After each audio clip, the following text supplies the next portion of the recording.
Hello and welcome everyone to another week here in West Michigan and another Daily 8 on the News 8 Live Desk. Phil Penarski here with the top 8 stories of the day on this Monday. We're going to get things started in Muskegon with news that broke yesterday morning. According to the Muskegon Fire Department, a man is dead after a structure fire over the weekend. It was just after 7 a.m. when firefighters were called to the scene near Cozier Avenue and Leon Street. There they were met with what they called heavy fire conditions at the front of a home.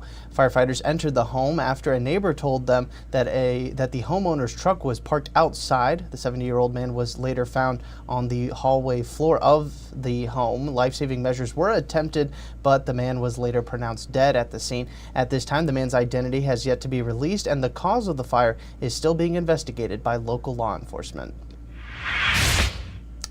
The National Transportation Safety Board has identified nearly 70 bridges across the United States that need to be re-evaluated for risk of collapse, and one of them resides here in Michigan. The Mackinac Bridge was just one of 68 bridges in the country that the board will be looking at. The full list was released earlier this month. They will undergo assessments to determine the overall risk of collapse in the event the bridges are struck by a moving vessel. This comes in the wake of the Francis Scott Key Bridge collapse outside of Baltimore last year. Wednesday marks the one-year anniversary of that tragedy. Now, because the Mackinac Bridge is on the list does not mean that it's certain to collapse if struck. The owners should just evaluate if the bridges are above the risk level. Other bridges in the list include the Golden Gate Bridge, Brooklyn Bridge, and Chicago Skyway.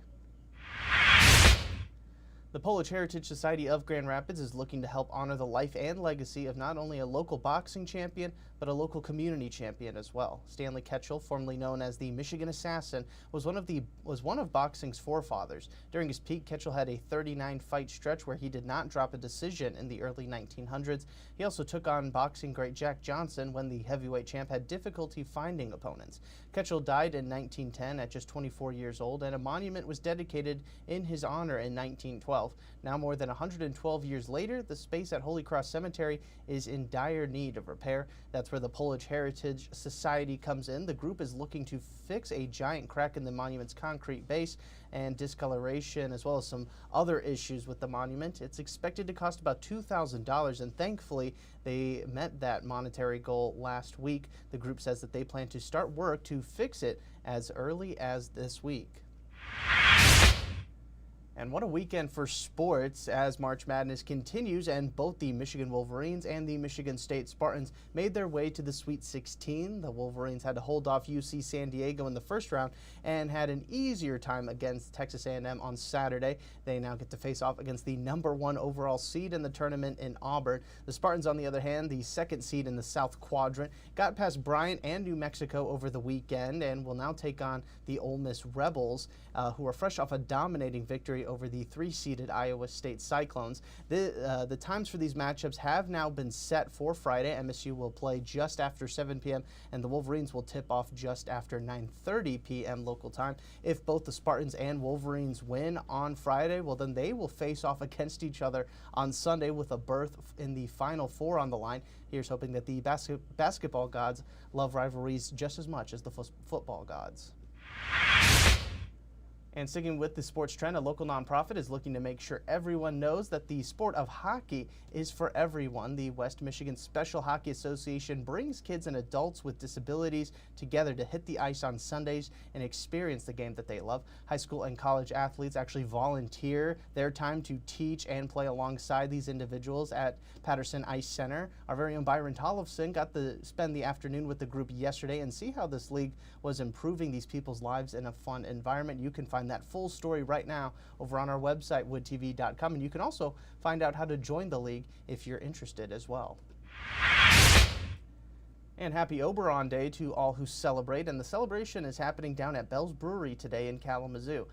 And new this year is Oberon Light, the low-calorie version of the spring and summertime favorite. It usually marks the start of the warmer weather trends, but clearly Mother Nature had different ideas for today. The fun has started over at Bell's Eccentric Cafe. This year's Oberon Day celebration theme is Midwest State Fair. You will find carnival games, live music, food, and of course, plenty of Oberon all day today. But if you can't make it out to Bell's today, don't worry. You should be able to still grab your Oberons and get that fix at plenty of West Michigan Michigan stops and grocery stores this week.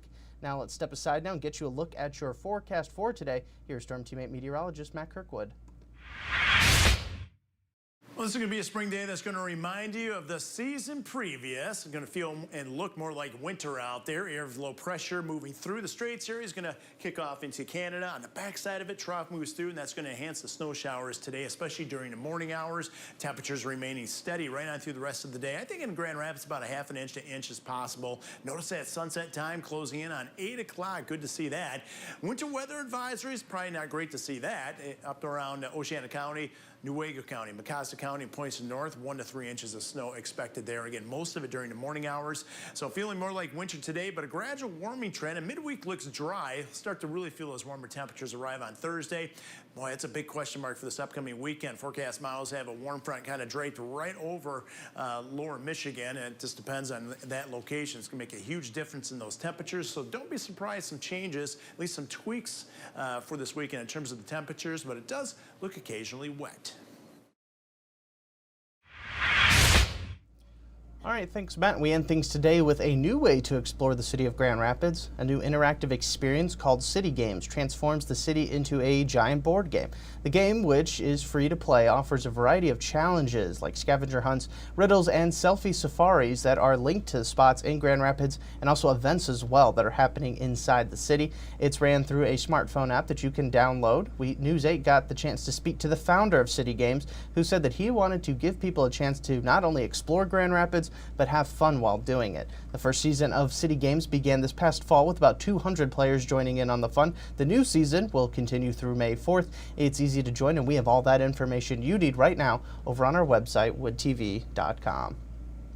And that's going to do it for us today on the Daily 8. We will, of course, have an extended version coming up on Wood TV Plus today at 2 p.m. Hopefully, we will see you there. And if not, no worries. We will be back again tomorrow. Same time, same place for 8 more stories ahead of your Tuesday. I want to thank everybody so much for tuning into this latest edition of the News 8 Live Desk. I'm Phil Penarski, and we hope you have a great rest of your day.